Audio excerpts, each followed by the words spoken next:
मोदी जी नागपुर में थे, उनका सितंबर में रिटायरमेंट है।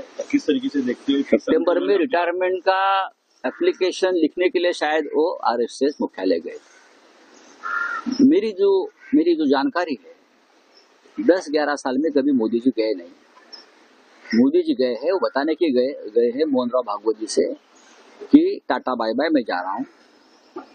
अब देखिए दो बातें हैं आरएसएस की जो मेरे समझ में आई है। एक तो मोहन राव भागवत यानी सरसंघ चालक और पूरा संघ परिवार देश के नेतृत्व में बदलाव चाहता है। अब मोदी जी का समय खत्म हो गया है और देश में बदलाव चाहता है और बीजेपी का राष्ट्रीय अध्यक्ष भी अपने मर्जी से चुनना चाहता है, तो इसलिए मोदी जी वहां गए थे। मोदी जी जा रहे हैं। मोदी जी नागपुर में थे, उनका सितंबर में रिटायरमेंट है। किस तरीके से देखते हो? सितंबर में रिटायरमेंट का एप्लीकेशन लिखने के लिए शायद वो आरएसएस मुख्यालय गए। मेरी जो जानकारी है 10-11 साल में कभी मोदी जी गए नहीं। मोदी जी गए हैं वो बताने के गए हैं मोहन राव भागवत जी से कि टाटा बाय बाय मैं जा रहा हूँ। अब देखिए दो बातें हैं आरएसएस की जो मेरे समझ में आई है। एक तो मोहन राव भागवत यानी सरसंघ चालक और पूरा संघ परिवार देश के नेतृत्व में बदलाव चाहता है। अब मोदी जी का समय खत्म हो गया है और देश में बदलाव चाहता है और बीजेपी का राष्ट्रीय अध्यक्ष भी अपने मर्जी से चुनना चाहता है, तो इसलिए मोदी जी वहां गए थे। मोदी जी जा रहे हैं। मोदी जी नागपुर में थे।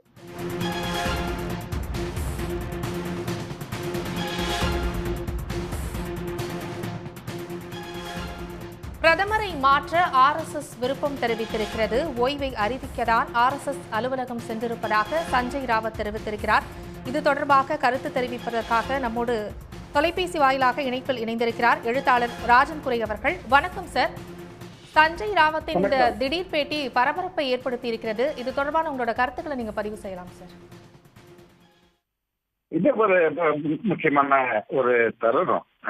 இந்த பொதுவாகவே அரசியல் கட்சிகள்ல இந்த ஒரு கருத்தியலுக்கு முக்கியத்துவம் கொடுக்கிற கட்சி, கட்சியோட கட்டமைப்புக்கு முக்கியத்துவம் கொடுக்கிற கட்சி, அவை இந்த தலைமை பிம்பத்துக்கு முக்கியத்துவம் கொடுக்க மாட்டோம். யார் வேணா தலைவரா இருக்கலாம், ஏன்னா எங்களுக்கு கருத்தியல் தான் முக்கியம், கட்சி அமைப்பு தான் முக்கியம் அப்படின்னு சொல்லுவாங்க. இப்போ பல கட்சிகள்லையும் அந்த மாதிரி இருக்கும். ஆனா அந்த கட்சிகளையும் ஒரு கட்டத்துல என்ன ஆயிரும்னாக்க இந்த ஒரு தலைமை பிம்பமா ஒருத்தர் முன்னிறுத்துறது தான் வெகுஜன அரசியல்ல ரொம்ப தவிர்க்க முடியாததா மாறும். அப்போ அந்த தனிநபர் ஒரு பெரிய சக்தி வாய்ந்த மனிதரா மாறுவார்.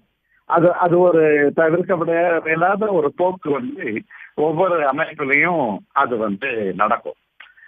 ஸோ இப்போ இவங்க முதல்ல அவர் வாஜ்பாய், அடல் பிஹாரி வாஜ்பாய் அவர்களை ஒரு பிம்பமா முன்னெடுத்தாங்க. 84க்கு அப்புறம் அவங்க பாரதிய ஜனதா கட்சியா உருவானப்போ அப்படின்னா நேற்று கைசாகோ அடல் பிஹாரி ஜெய்சாகோ அப்படின்னு ஒரு அடல் பிஹாரிக்கு ஒரு முக்கியத்துவம் கொடுத்து அவர் ஒரு பிம்பமா கட்டமைச்சு அதை வச்சு கொஞ்சம் வெகுஜன அரசியல்ல முன்னெடுக்க முயற்சி பண்ணாங்க.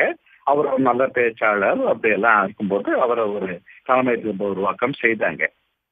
அதுக்கு பிறகு அத்வானிக்கு இந்த மாதிரி வயது முதிர்ச்சி ஆயிடுச்சுன்னு இவரை நரேந்திர மோடியை ஒரு பெரிய பிம்பமா கட்டமைச்சு அவர் முகமூடியெல்லாம் போட்டுக்கிட்டு இருக்கிற மாதிரி குஜராத்தை அதை ரொம்ப ஒரு தனிநபர் வழிபாடு மாதிரியே அவரை கட்சிக்கு மேற்பட்ட கட்சிக்கு, அமைப்புக்கு, எல்லா கொள்கைக்கு எல்லாத்தையும் தாண்டின ஒரு சக்தி வாய்ந்த தனிநபர் பிம்பமா நரேந்திர மோடியை கட்டமைக்கிறத அவங்க செஞ்சாங்க.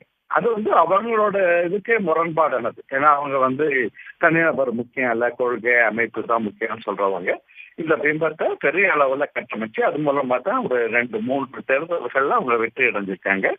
குஜராத்லயும் தொடர்ந்து வெற்றி அடைஞ்சாங்க. இவரை ஒரு பெரிய பிம்பமா இன்னைக்கு உருவாக்கி இருக்காங்க. அந்த இன்றைக்கு இவரை நீக்கும் போது அதை எப்படி அவங்க சமாளிக்க போறாங்க, எந்த அளவுக்கு இவரோட பிம்பத்துக்கு முக்கியத்துவம் இருக்கு, எந்த அளவுக்கு அவங்க கருத்தியல முக்கியத்துவம் பண்ணுவாங்க, எப்படி அதை சமன் செய்வாங்கன்றத பொறுத்திருந்து தான் பார்க்கணும். இணைப்பில் வந்து உங்களுடைய கருத்துக்களை பகிர்ந்து கொண்டமைக்கு நன்றி திரு ராஜன் குறை. உடனுக்குடன் செய்திகளை தெரிந்து கொள்ள சன் நியூஸ் பெல் ஐகானை கிளிக் பண்ணுங்க.